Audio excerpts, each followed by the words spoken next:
புகழும் மாட்சியும் உண்டாக கடவது. நிலையான புகழுக்குரிய தூய்மை மிகு நற்கருணைக்கு எல்லா காலமும் ஆராதனையும் புகழும் மாட்சியும் உண்டாக கடவது. நிலையான புகழுக்குரிய தூய்மை மிகு நற்கருணைக்கு எல்லா காலமும் ஆராதனையும் புகழும் மாட்சியும் உண்டாக கடவது. கிறிஸ்துவில் அன்பிற்குரிய மாதா டிவி தொலைக்காட்சியினுடைய பக்தர்களே, மதுரை உயர் மறைமாவட்டம் வத்தலக்குண்டு மறைவட்டத்தில் முருகத்தூரான்பட்டியில் உள்ள புனித வனத்தந்துணையர் ஆலயத்தில் நடைபெறும் நற்கருணை ஆராதனைக்கு உங்கள் அனைவரையும் அன்போடு வரவேற்கின்றேன். வாழுகின்ற தெய்வம், உயிருள்ள தெய்வம் இதோ இந்த நற்கருணையில் வாழ்ந்து கொண்டிருக்கின்றார், குடிகொண்டிருக்கின்றார். கிறிஸ்துவில் அன்புக்குரிய இறைமக்களே, நமக்கு ஆற்றலை தருகின்ற வல்லமை மிக்க தெய்வம், உயிரை கொடுத்து உயிர் மூச்சை கொடுத்துகின்ற இறைவன் இதோ இந்த நற்கருணையில் வாழ்ந்து கொண்டிருக்கின்றார். நமக்கு வேண்டிய வரங்களை எல்லாம் தருகின்றவர், நமக்கு வாழ்க்கையை பாதையை சுட்டி காட்டி வழிநடத்திய தெய்வம் இதோ இந்த நற்கருணை இருக்கின்றார். இஸ்ரேல் மக்களை காத்த கடவுள், இஸ்ரேல் மக்களை வழிநடத்திய கடவுள், தண்ணீரையும் மன்னாவையும் கொடுத்த கடவுள் இதோ இந்த நற்கருணையில் நமக்காக எழுந்தருளியிருக்கின்றார். இதோ இந்த நேரத்தில் கடவுளை ஆராதிப்போம். கடவுளுடைய வல்லமையை, கடவுளுடைய அருள் ஆசிரியை இதோ இந்த நேரத்தில் சிறப்பாக நற்கருணை ஆண்டவரிடத்தில் ஆராதனை செய்து அவருக்கு வணக்கத்தையும் மாண்பையும் இப்பொழுது பாடல் வழியாக அவருக்கு நாம் செலுத்துவோம்.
வருக என்று அழைக்கும் மனதில் வந்து அமர்ந்து அமர்ந்து அன்பை பொழிபவரே, நினைவு முழுதும் அன்பில் நனைந்து நனைந்து உம்மில் முழுதும் இணைந்திருக்க அழைப்பவரே,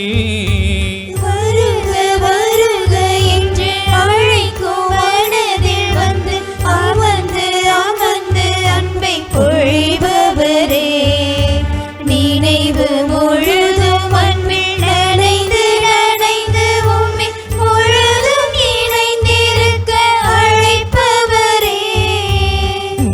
உமது அருகில் இருந்தால் கவலை மனதில் இல்லையே.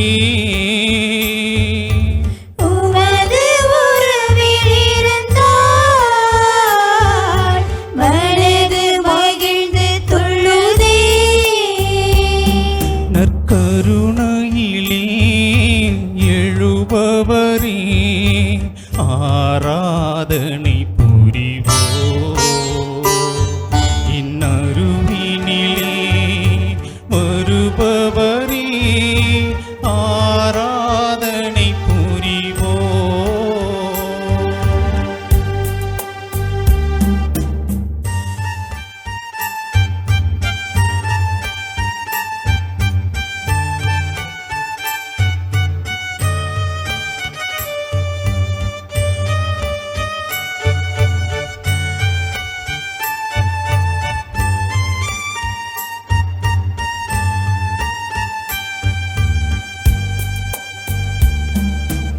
உருகி உருகி நீதம் உனக்கென எரிந்திடும் மெழுகு திரிகள் என ஒளிந்திடுவோம். மலர்ந்து மலர்ந்து உந்தன் பதத்தில் இணைந்திருந்து மணக்கும் மலர்கள் என அலங்கரிப்போம். உருகி உருகி நீதம் உனக்கென எரிந்திடும் மெழுகு திரிகள் என ஒழிந்திடுவோம். மலர்ந்து மலர்ந்து உந்தன் பதத்தில் இணைந்திருந்து மணக்கும் மலர்கள் என அலங்கரிப்போம். உமது சீடர் எனவே உம் பாத சுவடில் நடப்போ. உமது அன்பின் கனலை உலகம் முழுதும் நிறைப்போம். நற்கருணையிலே எழுபவரே ஆராதனை புரிவோ. என் அருகினிலே வருபவரே ஆராதனை புரிவோ. நற்கருணையிலே எழுபவரே ஆராதனை புரிவோம். எம் அருகினிலே வருபவரே ஆராதனை புரிவோம். வாழ்வு தரும் உணவு நானே, என்னிடம் வருவோருக்கு பசியே இராது, என்னிடம் நம்பிக்கை கொண்டிருப்பவருக்கு என்றுமே தாகம் இராது என்று சொன்ன அன்பு ஆண்டவர் இதோ இந்த நற்கனில் இருக்கின்றார். எனது சதையை உண்மையான உணவு, எனது இரத்தம் உண்மையான பானம். எனது சதையை உண்டு எனது இரத்தத்தை குடிப்போர் என்னோடு இணைந்திருப்பர், நானும் அவர்களோடு இணைந்திருப்பேன் என்று நம் ஆண்டவர் இயேசு கிறிஸ்து யோவான் நற்செய்தி அதிகாரம் 6 55-56 வசனத்தில் இவ்வாறு சொல்கின்றார். அன்பிற்குரிய இறை மக்களே, இதோ நற்கருணை என்பது கிறிஸ்துவ வாழ்வினுடைய ஒரு நம்பிக்கை, விசுவாசம், கிறிஸ்துவ வாழ்வினுடைய ஊற்று உச்சம், திருச்சபையினுடைய ஆற்றலும் வல்லமையும் இந்த நற்கருணையில் தான் இருக்கின்றது. இறைவன் நமக்கு அருளையும் ஆசிரையும் இந்த நற்கருணை வழியாக ஒவ்வொரு நாளுமே கொடுத்து கொண்டிருக்கின்றார். நற்கருணை இல்லை என்றால் திருப்பலி என்பது நிறைவேற்ற முடியாது. கடவுள் தன்னுடைய வாழ்வில் இறுதியாக இந்த உலகத்திற்கு விட்டு சென்றது இந்த நற்கருணை தான். உலகம் முடியும் வரை என்னாலும் நான் உங்களோடு இருப்பேன் என்று சொன்ன அன்பு ஆண்டவர் இதோ இந்த நற்கருணை இருக்கின்றார். இவர்தான் பார்வையற்றவருக்கு பார்வை கொடுத்தவர், முடக்குவாதமுற்றவனை நடக்கச் செய்தவர், தொழுநோயாளரை குணப்படுத்தியவர், வெறும் தண்ணீரை ரசமாக மாற்றியவர், நோய்கள் பிணிகள் தீய ஆவிகளை எல்லாம் விரட்டி அடித்து நமக்கு இந்த நற்கருணை வழியாக ஆற்றலையும் வல்லமையும் நாம் வாழ்வதற்கு உயிருள்ள உணவாகவே இதை கொடுத்து கொண்டிருக்கின்றார். இதோ நற்கனையை நம் ஆண்டவர் பிரசன்னமாக இருக்கின்றார். இதோ இந்த நேரத்தில் கடவுள் நமக்கு கொடுத்த மாபெரும் கொடை என்னவென்று பார்க்கின்ற பொழுது இந்த நற்கனை தான். ஆகையால் அவரை வாயார வாழ்த்தி போற்றி ஆராதனை செய்ய வேண்டும். கடவுள் நம்மிடம் எதிர்பார்ப்பது நன்றியும் புகழ்ச்சியும் மாட்சியும் தான் நம்மிடம் எதிர்பார்க்கின்றார். நாம் வாழ்வதும் இயங்குவதும் இருப்பதும் இந்த நற்கனையில்தான் என்பதை நாம் உணர்ந்து கொள்கின்ற பொழுது நிச்சயமாக இறைவன் எல்லா விதமான ஆற்றலையும் வலிமையும் கொடுத்து கொண்டிருக்கின்றார். கிறிஸ்துவர்களே, நமக்கு நம்பிக்கையை தருகின்ற ஆண்டவர் இதோ நற்கனை இருக்கின்றார். நாம் துவண்டு போகின்ற நேரங்களிலெல்லாம் நமக்கு வலிமையை தருகின்ற இறைவன் இதோ நற்கனை இருக்கின்றார். நம்முடைய வாழ்க்கையில் குழப்பங்கள், நம்முடைய வாழ்க்கையில் கஷ்டங்கள், துயரங்கள், கவலைகள் வருகின்ற பொழுதெல்லாம் நற்கனை ஆண்டவரை அண்டி வருகின்ற பொழுது நமக்கு வலிமையும் வல்லமையும் இறைவன் தருகின்றார். ஆகையால் நற்கனை ஆண்டவரை ஆராதனை செய்வோம். நற்கனை ஆண்டவரை வார்த்தையால் புகழ்வோம். நற்கனை ஆண்டவரை நாம் உயிர் உள்ளவரை எப்பொழுதுமே போற்றி அவரை ஆராதனை செய்வதற்காக நாம் இங்கே வந்திருக்கின்றோம். விசுவாசம் இல்லாத மனிதர்களுக்கு புனித பதுவை அந்தோனியார் நற்கனை காட்டுகின்ற பொழுது இந்த 5 அறிவு உள்ள ஒரு ஜீவன் கழுதை கூட நற்கனை முன்பாக மண்டியிட்டு வணங்கியது என்பதை வரலாற்றை நாம் வாசிக்கின்றோம். அப்படிப்பட்ட மாபெரும் ஆண்டவர், நம்மை வழிநடத்துகின்ற இறைவன் இதோ இந்த மாபெரும் ஒரு சிறிய அப்பத்தில் தன்னையே இணைத்து கொண்டிருக்கின்றார், புதைத்து கொண்டிருக்கின்றார். அவரை ஆராதனை செய்வோம். அவரை புகழ்ச்சியால் பாடி அவருக்கு மகிமை செய்வோம். இப்பொழுது வார்த்தையான இறைவன் வழியாக அவரை ஆராதனை செய்து புகழ்ந்து பாடுவோம்.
ஆண்டவர் உங்களோடு இருப்பாராக. உம் ஆன்மாவோடு இருப்பாராக. புனித லூக்கா எழுதிய தூய நற்செய்தியிலிருந்து வாசகம். ஆண்டவரே மாட்சி உமக்கே. அதிகாரம் 8 இறை திருவசனங்கள் 40 48 முடிய. இயேசு திரும்பி வந்தபோது அங்கே திரண்டு அவருக்காக காத்திருந்த மக்கள் அவரை வரவேற்றனர். அப்போது தொழுகை கூட தலைவர் ஒருவர் இயேசுவிடம் வந்தார். அவர் பெயர் யாயிர். அவர் இயேசுவின் காலில் விழுந்து தம்முடைய வீட்டிற்கு வருமாறு வேண்டினார். ஏனெனில் 12 வயது உடைய அவருடைய ஒரே மகன் சாகும் தருவாயில் இருந்தால். இயேசு அங்கு செல்லும் வழியில் மக்கள் கூட்டம் அவரை நெருக்கி கொண்டிருந்தனர். 12 ஆண்டுகளாய் இரத்தப்போக்கினால் வருந்திய பெண் ஒருவர் அங்கு இருந்தார். அவர் தம் சொத்து முழுவதையும் மருத்துவரிடம் செலவழித்தும் எவராலும் அவரை குணமாக்க இயலவில்லை. அப்பன் இயேசுவுக்கு பின்னால் வந்து அவரது மேலுடையின் ஓரத்தை தொட்டார். உடனே அவரது இரத்தப்போக்கு நின்று போயிற்று. என்னை தொட்டவர் யார் என்று இயேசு கேட்டார். அனைவரும் மறுத்தனர். பேதுரு, ஆண்டவரே, மக்கள் கூட்டம் சூழ்ந்து நெருக்கி கொண்டிருக்கிறதே என்றார். அதற்கு இயேசு, யாரோ ஒருவர் என்னை தொட்டார், என்னிடமிருந்து வல்லமை வெளியேறியதை உணர்ந்தேன் என்றார். அப்பெண் தாம் இனியும் மறைந்திருக்க முடியாதென்று கண்டு நடுங்கிக் கொண்டே வந்து அவர் முன் விழுந்து தாம் அவரை தொட்ட காரணத்தையும் உடனே தமது பிணி நீங்கியதையும் பற்றி மக்கள் அனைவர் முன்னிலையிலும் அறிவித்தார். இயேசு அவரிடம், மகளே, உனது நம்பிக்கை உன்னை நலமாக்கியது, அமைதியுடன் போ என்றார்.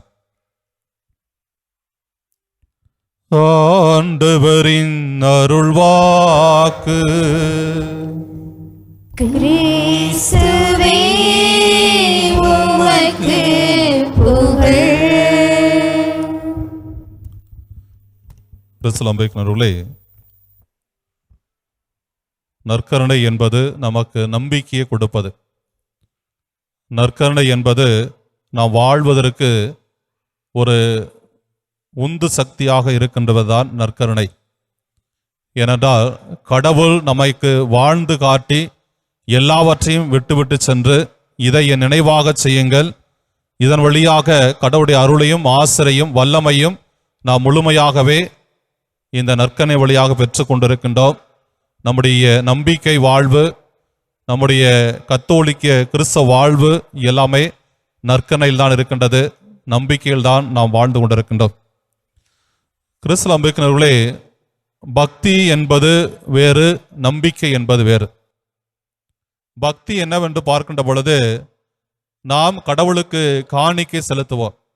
அது கடவுளுக்கு ஒரு புடவையை வாங்கி கொடுக்கலாம், அல்லது கடவுளுக்கு நாம் மொட்டை போடலாம், கடவுளுக்கு வேறு ஏதாவது காணிக்கை பொருட்களை நாம் வாங்கி கொடுக்கலாம். இவை அனைத்துமே பக்திக்கான ஒரு அடையாளம், பக்தியினுடைய ஒரு முயற்சியாக நம்முடைய வாழ்வில் அதை நாம் செய்து கொண்டே இருக்கின்றோம். ஆனால் நம்பிக்கை என்பது கடவுள் நமக்கு தருகின்ற ஒரு கொடை. அந்த கொடையை நாம் கிறிஸ்துவனுடைய வார்த்தையின் வழியாக அதை வாழ்ந்து காண்பிக்கின்ற பொழுதுதான் நமக்கு அது முழுமையான ஒரு கொடையாக மாறுகின்றது. அதை நம்ப வேண்டும். நம்பி விசுவசிக்கின்ற பொழுதுதான் நம்பிக்கை ஆளப்படுகின்றது. அதைத்தான் லூக்கா நற்செய்தி அதிகாரம் 1:45 பார்க்கின்றோம். எலிசபெத் அம்மாள் அன்னை மரியாளை பார்த்து இந்த வார்த்தையை சொல்லுவார். ஆண்டவர் உமக்கு சொன்னவை நிறைவேறும் என்று நம்பிய நீர் பேறு பெற்றவர். ஆண்டவர் உமக்கு சொன்னவை நிறைவேறும் என்று நம்பிய நீர் பேறு பெற்றவர் என்று எலிசபெத் அம்மாள் அன்னை மரியாளை பார்த்து சொல்கின்றார்.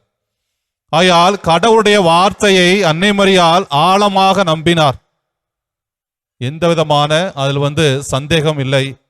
ஆகையால் தான் கடவுள் அன்னை மரியாளை பேறு பெற்றவர் என்று அழைக்கின்ற அளவுக்கு எலிசபெத் அம்மாள் அவரை உயர்த்துகின்றார். கடவுளுடைய வார்த்தையை நம்புகின்ற ஒரு பெண்ணாக, கடவுளுடைய வார்த்தைக்கு கட்டுப்பட்டு நடக்கின்ற ஒரு தாயாக நம்முடைய அம்மா அன்னை மரியாள் எப்பொழுதும் இருக்கின்றார். ஆகையால் தான் எல்லா பெண்களுக்கும் உரிய அந்த பேறு பெற்ற ஒரு பெண்ணாக அன்னை மரியாள் அழைக்கப்படுகின்றார். கிறிஸ்து நம்பிக்கையினர்களே, தொடக்க நூல் அதிகாரம் 12:1 உள்ள 4 வசனத்தை பார்க்கின்ற பொழுது அங்கு விசுவாசத்தின் தந்தை, நம்பிக்கையின் தந்தை என்று அழைக்கப்படுகின்ற ஆபிரகாம் கடவுளுடைய வார்த்தையை நம்புகின்றார். அந்த வார்த்தையை நம்பித்தான் தன்னுடைய வாழ்க்கையை அவர் தொடங்குகின்றார். தொடக்க நூல் அதிகாரம் 12 இறை திரு வசனங்கள் 1-4. ஆண்டவர் ஆபிரகாமை நோக்கி, உன் நாட்டிலிருந்தும் உன் இனத்தவரிடமிருந்தும் உன் தந்தை வீட்டிலிருந்தும் புறப்பட்டு நான் உனக்கு காமிக்கும் நாட்டிற்கு செல். உன்னை நான் பெரிய இனமாக்குவேன், உனக்கு ஆசி வழங்குவேன், உன் பெயரை நான் சிறப்புறச் செய்வேன், நீ ஆசியாக விளங்குவாய், உனக்கு ஆசி கூறுவோருக்கு நான் ஆசி வழங்குவேன், உன்னை சவிப்போரை நான் சவிப்பேன், உன் வழியாக மண்ணுலகின் மக்களினங்கள் அனைத்தையும் ஆசி பெறும் என்றார். ஆண்டவர் ஆபிரகாமுக்கு கூறியபடியே அவர் புறப்பட்டு சென்றார் என்று இறை வார்த்தை சொல்கின்றது. விசுவாசத்தின் தந்தை, நம்பிக்கையின் தந்தை என்று அழைக்கப்படுகின்ற ஆபிரகாம் கடவுளுடைய வார்த்தையை ஆழமாக நம்பினார். கடவுளுடைய வார்த்தையை நம்பி புறப்பட்டு அவர் காமிக்கின்ற தேசத்துக்கு அவர் புறப்பட்டு செல்கின்றார். ஆகையால் தான் விசுவாசத்தின் தந்தையாகவும் நம்பிக்கையின் ஒரு தந்தையாகவும் ஆபிரகாம் அழைக்கப்படுகின்றார். ஆகையால் நம்பிக்கை என்பது கடவுள் தருகின்ற வார்த்தையை முழுமையாக நம்ப வேண்டும். அதுதான் நம்பி வாழ்வடைகின்ற பொழுது எல்லா விதமான கொடைகள், எல்லா விதமான ஆசிரியர் நமக்கு கிடைக்கும். அச்சத்தோடோ அல்லது தயக்கத்தோடோ அல்லது சந்தேக பார்வையோடோ என்ன செய்யக்கூடாது? இறை வார்த்தையை நம்பக்கூடாது. அப்படி நம்பணும் என்றால் எதுவுமே நடக்காது. அச்சத்தோடு நம்பினோம் என்றாலும் சரி, சந்தேக பார்வையோடு இறை வார்த்தை அணுகினாலும் சரி, அல்லது குழப்பத்தோடு இறை வார்த்தையை நம்பி வந்தோம் என்றால் எதுவுமே நடக்காது. நம்பிக்கையோடு ஆண்டவரிடத்தில் ஜெபிக்கின்ற பொழுதுதான் எல்லாமே கிடைக்கும். அன்னை மரியாள் ஆண்டவரை நம்பினார், எல்லாமே கடவுள் அவரை வழி நடத்தினார். ஆபிரகாம் கடவுளை நம்பினார், இறை வார்த்தையை நம்பினார், தயக்கமின்றி நம்பினார், அச்சமின்றி நம்பினார். கடவுள் அவரை ஆசிராக, எல்லா இனத்தவருக்கும் தந்தையாக, நம்பிக்கையின் தந்தையாக அவரை மாற்றினார்.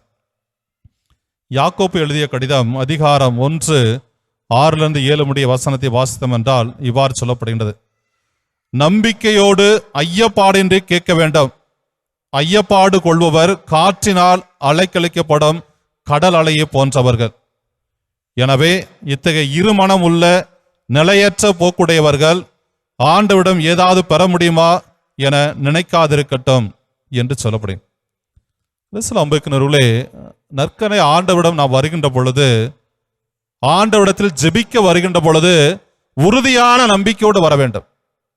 கடவுள் கொடுப்பாரா கொடுக்க மாட்டாரா, இவ்வளவு பெரிய மன்றாட்டை, இவ்வளவு பெரிய ஜபத்தை நான் சொல்லிக்கொண்டே இருக்கின்றேன், ஒரு அச்சத்தோடு, ஒரு பயத்தோடு, தயக்கத்தோடு நாம் வந்தோம் என்றால் நம்முடைய மன்றாட்டு கேட்கப்படாது. ஆகையால் தான் யாக்கோப்பு மிக தெளிவாக சொல்கின்றார், ஐயப்பாடின்றி கேட்க வேண்டாம். ஐயப்பாடின்றி கேட்கின்ற பொழுதுதான் நமக்கு கிடைக்கும். ஆக அந்த ஒரு நம்பிக்கையை வளர்த்தவர்கள் தான் ஆபிரகாமும் அன்னை மரியாளும். கிறிஸ்துவ நம்பிக்கை நூலை இன்றைய நற்செயல் பார்க்கின்ற பொழுது இந்த இரத்த போக்குடைய பெண்ணும் ஐயப்பாடின்றி தயக்கமின்றி அவர் என்ன செய்கின்றார்? வீட்டிலிருந்து புறப்பட்டு வருகின்றார். இந்த இரத்த போக்குடைய பெண்ணுடைய விசுவாசத்தை நாம் ஆழமாக புரிந்து கொள்ள வேண்டும். எவ்வளவோ தொகையெல்லாம் செலவழித்திருக்கின்றார் இந்த நோய் நீங்குவதற்காக. மருத்துவரிடம் தன்னுடைய சொத்துக்களை எல்லாம் விற்றும் அந்த நோய் நீங்கவில்லை. அவருடைய நம்பிக்கையை பார்க்கின்ற பொழுது மிக ஆழமான ஒரு நம்பிக்கை. ஆகையால் நான் கிறிஸ்துவிடம் போவேன், அவரை எப்படியாவது சந்திக்க வேண்டாம், அவரிடத்தில் நான் அணுகினால் போதும், அவரை தேடி சென்றால் போதும், எனக்கு சுகம் கிடைக்கும் என்ற ஒரு நம்பிக்கையோடு இந்த இரத்த போக்குடைய பெண் வருகின்றார். வீட்டிலிருந்து புறப்படுகின்ற பொழுதே நம்பிக்கையோடு தான் வருகின்றார். நான் ஆண்டவரிடம் போவேன், ஆண்டவரை பார்ப்பேன், அல்லது ஆண்டவரை தொடுவேன், எனக்கு உடல் நலம் கிடைக்கும் என்று வீட்டிலிருந்து புறப்படுகின்ற பொழுதே அந்த நம்பிக்கையோடு தான் வருகின்றார். நாம் ஆலயத்துக்கு வருகின்ற பொழுது அல்லது பல்வேறு விதமான கோயில்களுக்கு போகின்ற பொழுது எந்த மனநிலையோடு நாம் ஆண்டவரை நோக்கி வருகின்றோம் என்று சிந்தித்து பார்க்க வேண்டும். இந்த பெண்மணி வீட்டிலிருந்து புறப்படுகின்ற பொழுதே நம்பிக்கையோடு தான் புறப்பட்டு வருகின்றார். அவரை பார்த்தால், ஆண்டவரை பார்த்தால், ஆண்டவரை தொட்டால் நான் குணமடைவேன், அந்த நம்பிக்கை வீட்டிலிருந்தே புறப்படுகின்றது. நான் வீட்டிலிருந்து எந்த மனநிலையோடு புறப்பட்டு கோயிலுக்கு வருகின்றோம் என்று சிந்தித்து பார்க்க வேண்டும். ஆக அந்த முதல் நம்பிக்கை தான் இந்த இரத்தப்போக்குடைய பெண்ணை வந்து என்ன செய்கின்றது, அவரை குணமாக்குவதற்கான ஒரு அடிப்படையாக இருப்பது நம்பிக்கை தான்.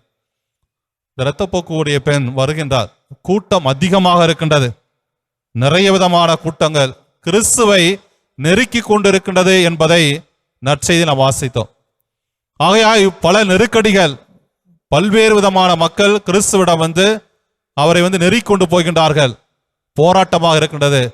எப்படியாவது நான் ஆண்டவரை தொட வேண்டும், எப்படியாவது நான் குணமடைய வேண்டும் என்று அவர் இந்த நெருக்கடிக்குள், இந்த போராட்டமான இந்த கூட்டத்துக்குள் அவரும் உள்ளே நுழைந்து போய் கடவுளுடைய அந்த ஆடையினுடைய ஓரத்தை தொடுகின்றார், குணமடைகின்றார். கிறிஸ்துவ அன்புக்குரியவர்களே, நம்முடைய வாழ்க்கையில வந்து நிறைய விதமான போராட்டங்கள் இருக்கும், நிறைய விதமான தடைகள் இருக்கலாம், நிறைய விதமான நம்மை ஆண்டவரிடத்தில் நெருங்கி வராமல் பல்வேறு விதமான தடை கற்கள் எல்லாம் இருக்கலாம். குடும்ப பாரம் இருக்கலாம், குடும்பத்தில் பிரச்சனை இருக்கலாம், பல்வேறு விதமான இந்த உலகத்தில் இருக்கின்ற நம்மை அடிமைப்படுத்துகின்ற தொலைக்காட்சிகளாக இருக்கலாம், அலைபேசிகளாக இருக்கலாம். பல்வேறு காரணங்களை நாம் என்ன செய்கின்றோம், இவையெல்லாம் நெருக்கடிகளாக தடைகளாக இருக்கின்றன. ஆண்டவரிடத்தில் நற்கனை ஆண்டவரிடத்தில் நெருங்கி வருவதற்கு இவையெல்லாம் தடைகளாகத்தான் இருக்கின்றது. கிறிஸ்துவ அன்புக்குரியவர்களே, இந்த தடையெல்லாம் உடைக்கப்பட வேண்டும். தடையெல்லாம் தாண்டி வருகின்ற பொழுதுதான் நாம் குணமடைவோம். நாம் ஆண்டவரை தேடி வர வேண்டும். அதைத்தான் இந்த இரத்தப்போக்குடைய பெண்மணி நம்பிக்கை வழியாக கொடுப்பதுதான். நம்பிக்கையோடு வீட்டிலிருந்து புறப்பட்டு வருகின்றார். நிறைய தடைகள் இருக்கின்றது, மக்கள் எல்லாம் கூட்டமாக இருக்கின்றார்கள். அந்த கூட்டத்துக்குள் போக முடியாத ஒரு சூழல் இருந்தாலும் அவர் அந்த போராட்டங்கள், தடைகள் எல்லாவற்றையும் தாண்டி இயேசுனுடைய ஆடையினுடைய விளிம்பை தொட்டார், குணமடைந்தார். கிறிஸ்துவ அன்புக்குரியவர்களே, நாம் நம்முடைய விசுவாச வாழ்வில், நம்முடைய நம்பிக்கை வாழ்வில் ஆலயத்துக்கு வருகின்ற வேண்டும். ஆலயத்தில் நம்பிக்கையோடு வந்து ஜெபிக்கின்ற பொழுதுதான் இது கிடக்கும். ஆக வீட்டிலிருந்து புறப்படுகின்ற பொழுதே உயிருள்ள பிரசன்னமாக ஆலயத்தில் ஆண்டவர் இருக்கின்றார், நான் நம்பிக்கையோடு போவேன், கடவுள் எனக்கு அருளை கொடுப்பார், என்னுடைய குடும்பத்தினுடைய பிரச்சனையை தீர்த்து வைப்பார், என்னுடைய வாழ்வில் வருகின்ற தடைகள், குழப்பங்கள், பல்வேறு விதமான கவலைகள், கண்ணீர்கள் எல்லாவற்றையும் அவர் தீர்த்து வைப்பார் என்ற அந்த நம்பிக்கையோடு வருகின்ற பொழுதுதான் கடவுள் நமக்கு நிறைவான ஆசிரையும் அருளையும் கொடுப்பார். கிறிஸ்துவ அன்புக்குரியவர்களே, இந்த பெண்மணியை பார்த்து கிறிஸ்து சொல்வது, நம்பிக்கை உன்னை நலமாக்கிற்று, அமைதியிடம் போ என்று சொல்கின்றார். ஆகையா நாம் நம்பிக்கையோடு ஆலயத்துக்குள் நுழைகின்ற பொழுது நமக்கு ஆண்டவர் குணப்படுத்துவார், நம்முடைய ஜெபங்களுக்கு கனிவாய் செவி சாய்ப்பார், நம்முடைய கண்ணீருக்கு அவர் விடை கொடுக்கின்ற கடவுளாக இருப்பார். மார்க் நற்செய்தி அதிகாரம் 2:1-5 உள்ள வசனங்கள் அங்கு வாசித்து பார்த்தோம் என்றால், முடக்குவாதமுற்ற ஒரு மனிதர், பல நாட்களாக அவர் வீட்டில் முடக்குவாதமுற்ற மனிதராக இருக்கின்றார். நிறைய மனிதர்கள் அவரை பார்த்திருக்கலாம், அவரை கடந்து சென்றிருக்கலாம். ஆனால் இந்த 4 மனிதர்கள் இருக்கின்றார்கள், அவரை சுமந்து வந்த மனிதர்கள். நிச்சயமாக இந்த 4 மனிதர்கள் இயேசுவை பற்றி கேள்விப்பட்டிருப்பார்கள், இயேசுடைய அதிசயத்தை பார்த்திருப்பார்கள், இயேசு புதுமை செய்வதை பார்த்திருப்பார்கள்.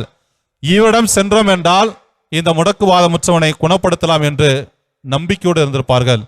ஆகையால் தான் இந்த 4 மனிதர் என்ன செய்கின்றார்கள், அந்த முடக்குவாதமுற்றவனை தூக்கி கொண்டு வருகின்றார்கள். என்ன செய்கின்றார்கள், அந்த வீட்டை வந்து அந்த வீட்டினுடைய ஓட்டை பிரித்து இயேசு முன்பாக அந்த முடக்குவாதமுற்றவனை தரையில் வந்து அமர்த்துகின்றார்கள். கிறிஸ்துவ நம்பிக்கையுள்ளே இந்த 4 மனிதர்களுடைய நம்பிக்கையை பார்த்து கிறிஸ்து வியந்து போகின்றார், அவரை குணப்படுத்துகின்றார். உன்னுடைய பாவங்கள் மன்னிக்கப்பட்டன என்று சொல்லப்படுகின்றது. ஆகையால் அவர்கள் வீட்டின் கூரையை உடைத்து இயேசு முன்பாக இறக்கின்றார். ஆகிய இந்த 4 மனிதருடைய விசுவாசம், நம்பிக்கை இந்த முடக்குவாதமற்றவனை குணப்படுத்துகின்றது. கிறிஸ்துவ நம்பிக்கையுள்ளே நாம் பல இடங்களில் வந்து ஆண்டவருடைய அதிசயங்கள், அற்புதங்களை எல்லாம் கேள்விப்படுகின்றோம். ஆனால் கேள்விப்பட்டு அவரிடத்தில் நாம் நம்பிக்கையோடு வாழுகின்றோமா, விசுவாசத்தில் நிலைத்திருக்கின்றோமா என்று சிந்தித்து பார்க்க வேண்டும். ஆகையால் நம்மை குணப்படுத்துகின்ற ஆண்டவர், நமக்கு வாழ்வு தருகின்ற ஆண்டவர், நம்முடைய பிரச்சனைக்கெல்லாம் முற்றுப்புள்ளி வைக்கின்ற இறைவன் இதோ இந்த நற்கனை இருக்கின்றார். இவரிடத்தில் நாம் தஞ்சம் அடைகின்ற பொழுதுதான், அவரை தேடி வருகின்ற பொழுதுதான், அவரிடத்தில் வந்து நம்முடைய வாழ்வை ஒப்படைக்கின்ற பொழுதுதான் அவர் நம்மை குணப்படுத்துவார், நமக்கு ஆற்றலை தருவார், வல்லமை தருவார். மத்தேயு நற்செய்தி அதிகாரம் 13:57 பார்க்கின்றோம். இயேசு சொந்த ஊருக்கு போகின்ற பொழுது அவர்களுக்கு நம்பிக்கை இல்லாததால் அவர் அங்கு பல வல்ல செயல்களை செய்யவில்லை. 58வது வசனத்தில் வந்து மிக தெளிவாக இருக்கின்றது. அவர்களுக்கு நம்பிக்கை இல்லாததால் அவர் அங்கு பல வல்ல செயல்களை செய்யவில்லை என்று இறை வார்த்தை நமக்கு சொல்லுகிறது.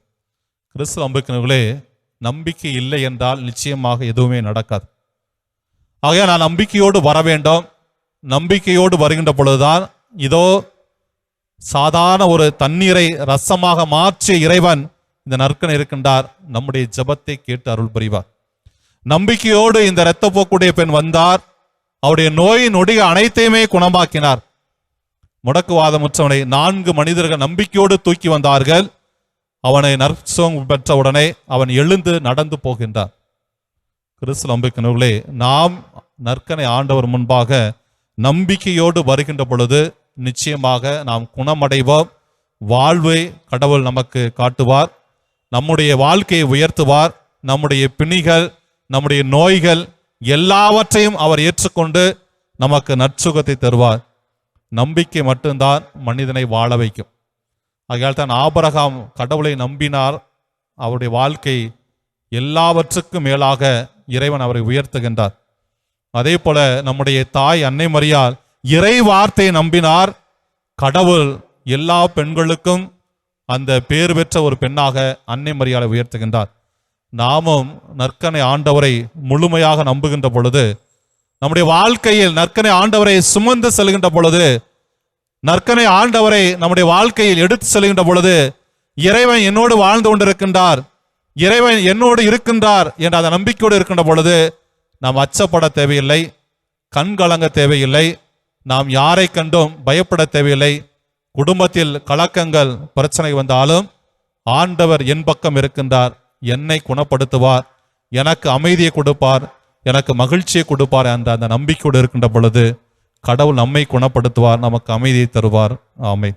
கிறிஸ்து நம்பிக்கையினர்களே, இதோ இந்த நேரத்தில் நற்கனை ஆண்டவர் முன்பாக அதிசயங்கள் அற்புதங்கள் எல்லாம் செய்கின்ற இறைவன் இருக்கின்றார். ஆக நம்முடைய குடும்ப தேவைகள், நம்முடைய திருச்சபைக்காக, இன்னும் நம்முடைய நாட்டிற்காக, உலகத்திற்காக எல்லா தேவைகளையுமே நற்கனை ஆண்டவரும் எடுத்து வைத்து நம்பிக்கையோடு ஜெபிப்போம். நம்பிக்கை வழியாக ஜெபிக்கின்ற பொழுது நமக்கு இறைவன் எல்லா நலன்களையும் எல்லா வரங்களையும் கொடுத்து ஆசீர்வதிப்பார். நல்ல ஆயனே எம் இறைவா, எம் திருச்சபைக்காக மன்றாடுகிறோம். எம் திரு அவைகளில் பணி செய்யும் அனைவரையும் ஆசீர்வதியும். தூய ஆவியாரின் ஒளியை பெற்று எம் திரு அவை தலைவர்கள் உமது வல்லமையையும் வழிகாட்டுதலையும் கொடுத்து காத்தள்ள வேண்டுமென்று இறைவா உம்மை மன்றாடுகின்றோம். ஆண்டவரே, எங்கள் மன்றாட்டை கேட்டருளும். உங்களுக்கு அமைதி உரித்தாகுக என்று சீடருக்கு வாக்குறுதி கொடுத்த அன்பு ஆண்டவரே, இவ்வுலக அமைதிக்காக மன்றாடுகிறோம். நிலநடுக்கம், போர், பஞ்சம், வன்முறை போன்ற தீவிரவாதத்தால் பாதிக்கப்பட்டுள்ள அனைத்து நாடுகளையும் கடைக்கண் நோக்கி அருளும். ஒவ்வொரு நாட்டிற்கும் உமது அமைதி நிறைவாக தந்தருள வேண்டுமென்று இறைவா உம்மை மன்றாடுகிறோம். ஆண்டவரே, எங்கள் மன்றாட்டை கேட்டருளும்.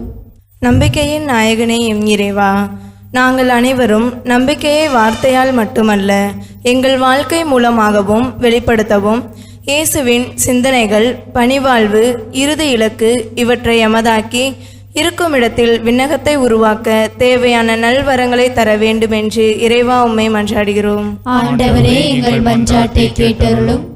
கேளுங்கள் உங்களுக்கு கொடுக்கப்படும் என்று சொன்ன இறைவா, குழந்தை பாக்கியம், திருமண வரன், கடல் பிரச்சனை, வேலைவாய்ப்பு, பொருளாதார நெருக்கடி, ஒற்றுமையின்மை போன்ற பல்வேறு பிரச்சனைகளால் அவதியுறும் அனைவருக்காக மன்றாடுகிறோம். அனைவரின் தேவைகளையும் நிறைவேற்றி தர வேண்டும் என்று இறைவா உம்மை மன்றாடுகிறோம். ஆண்டவரே, எங்கள் மன்றாட்டை கேட்டருளும். வாழ்வளிக்கும் வள்ளலே எம் இறைவா, நோயாளிகள், கைம்பெண்கள், ஆதரவற்றோர், முதியோர்கள், இவர்கள் அனைவருக்காகவும் மன்றாடுகின்றோம். நீரே இவர்களின் வாழ்வாகவும் வழியாகவும் ஒளியாகவும் இருந்தருள வேண்டும் என்று இறைவா உம்மை மன்றாடுகின்றோம். ஆண்டவரே எங்கள் மன்றாட்டை கேட்டருளும். இப்பொழுது நம்முடைய அனைத்து தேவைகளுக்காக இறைவனிடத்தில் மௌனமாக ஜெபிப்போம். கேளுங்கள் உங்களுக்கு கொடுக்கப்படும், தேடுங்கள் நீங்கள் கண்டடைவீர்கள், தட்டுங்கள் திறக்கப்படும் என்று சொன்ன அன்பு இயேசு இதோ அந்த நற்கனை இருக்கின்றார். நற்கனை ஆண்டவரிடத்தில் நம்முடைய எல்லா தேவைகளையும் திருச்சபைக்காக, குடும்பத்திற்காக, பங்கு சமூகத்திற்காக, நாட்டிற்காக எத்தனையோ தேவைகளோடு இதோ நற்கனை ஆண்டவர் முன்பாக நாம் கூடியிருக்கின்றோம். எல்லாவற்றையும் எடுத்து வைத்து நம்பிக்கையோடு நாம் ஜெபிப்போம். இறைவன் நம்மை நிச்சயமாக குணப்படுத்துவார், நம்முடைய வாழ்க்கையை உயர்த்துவார், நம்முடைய வாழ்க்கைக்கு தேவையான எல்லா நலன்களை நிரப்புவார். அவருடைய தூய ஆவியுடைய கொடைகள், கனிகள், வரங்கள் எல்லாம் பொழிந்து நம்மை ஆசீர்வதிப்பார். அதே நற்கனை ஆண்டவர் இதோ நம் மத்தியில் இருக்கின்றார், பிரசன்னமாக இருக்கின்றார். அவரிடத்தில் எல்லா தேவைகளையும் எடுத்து வைத்து மௌனமாக ஜெபிப்போம். நற்கனை ஆண்டவர் முன்பாக நம்முடைய ஜெபங்கள், மன்றாட்டுக்களை, விண்ணப்பத்தை கேட்பவரே என்ற பாடல் வழியாக உருக்கமாக அவரிடத்தில் எடுத்து வைத்து இந்த பாடல் வழியாக நம்முடைய ஜெபங்களை எடுத்து வைத்து சிறப்பாக நாம் ஜெபிப்போம்.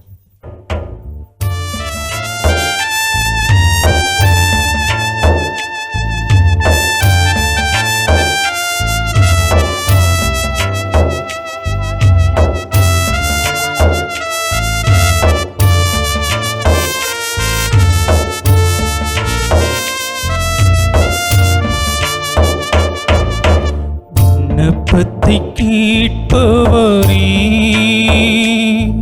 என் கண்ணீரை காண்பவரே, சுகம் தருபவரே, ஸ்தோத்திரம் இயேசையா. விண்ணப்பத்தை கேட்பவரே, என் கண்ணீரை காண்பவரே,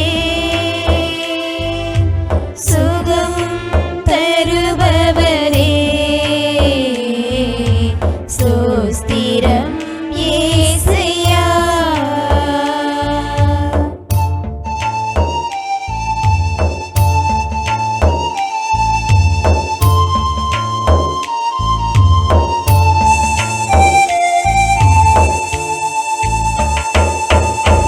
உம்மால் கூடும் எல்லாம் கூடும், ஒரு வார்த்தை சொன்னால் போதும்.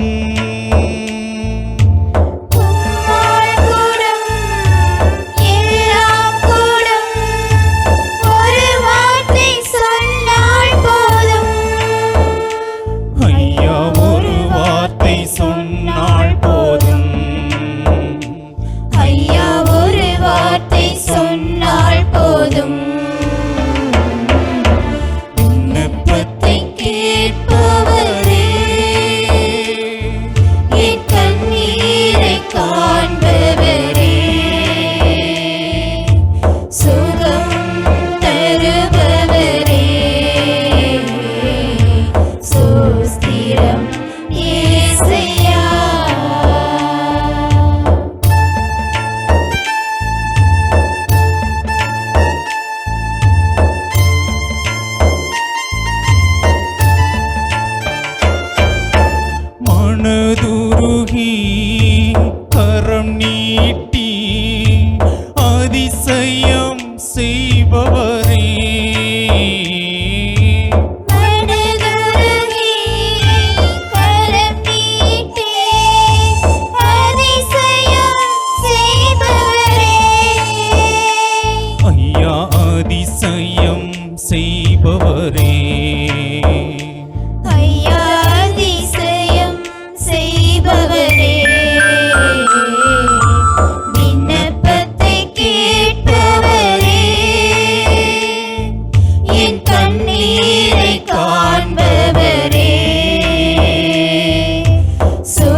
நற்கனை ஆண்டவர் முன்பாக உருக்கமாக அவர் நமக்கு தருவார் என்ற நம்பிக்கையோடு நாம் ஜெபிப்போம்.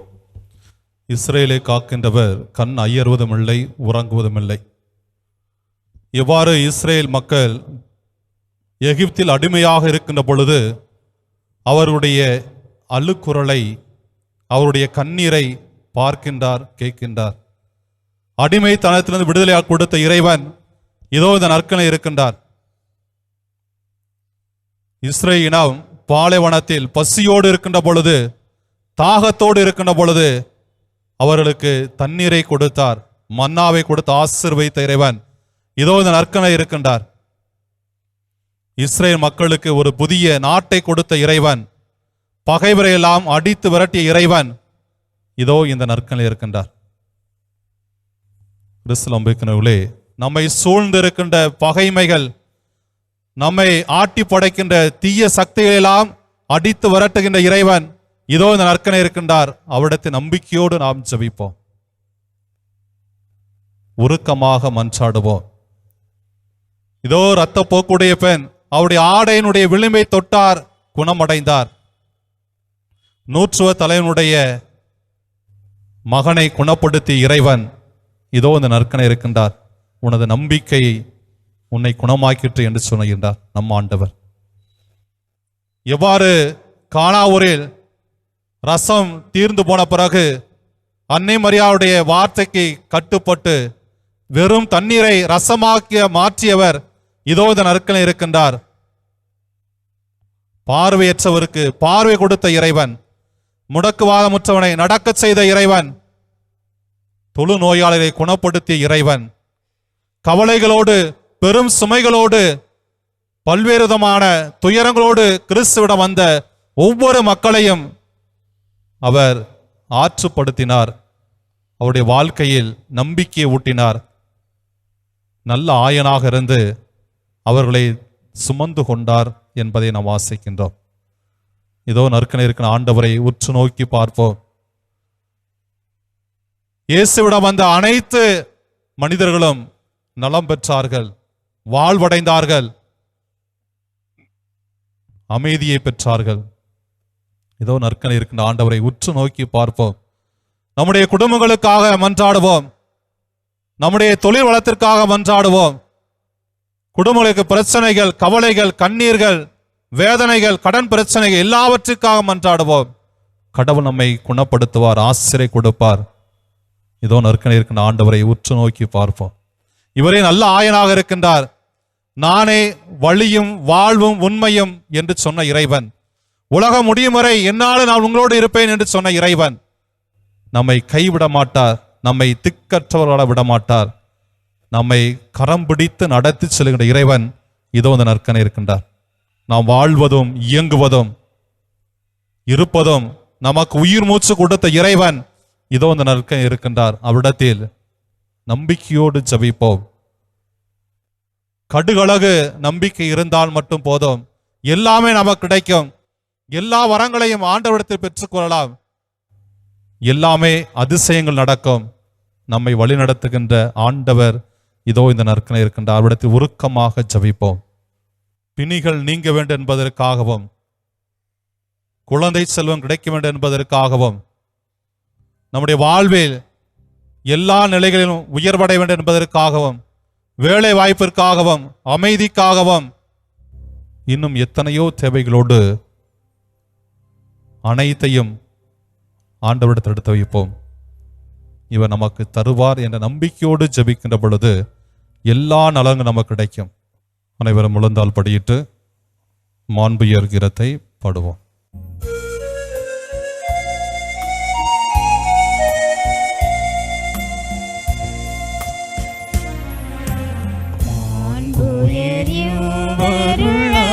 வானத்தை தாழ்ந்து பணிந்து ஆராதிப்போம்.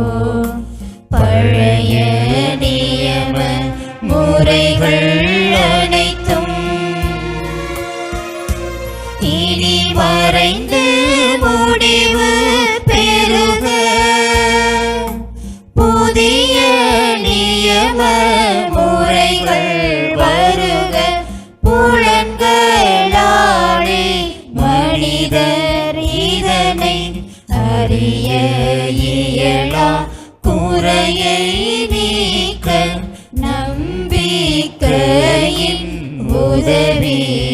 பெருக. தந்தை அவர்க்கும் மகன் அவர்க்கும் புகழ்ச்சியோடு வெற்றியார்க்கும். மீட்பின் பெருமை மாட்சிமையோடு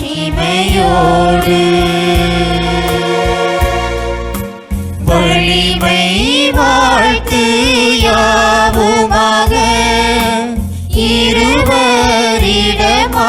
வருகின்றவராம் தூய ஆவியானவர்க்கும் அளவில்லாத சம புகழ்ச்சி என்றுமே உண்டாகுக.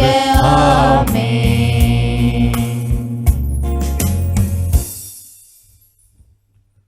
மன்றாடுவோமாக. இறைவா, இந்த வியப்புக்குரிய அருளடையாளத்திலே உம்முடைய பாடல் நினைவை எங்களுக்கு விட்டு சென்றி உம் திருவுடல் திரு ரத்தம் ஆகியவற்றின் தூய மறைபொருளை வணங்கும் நாங்கள் உம் மீட்பின் பயனை இடைவிடாமல் துணர்ந்து மகிழ அருள் புரிவீராக.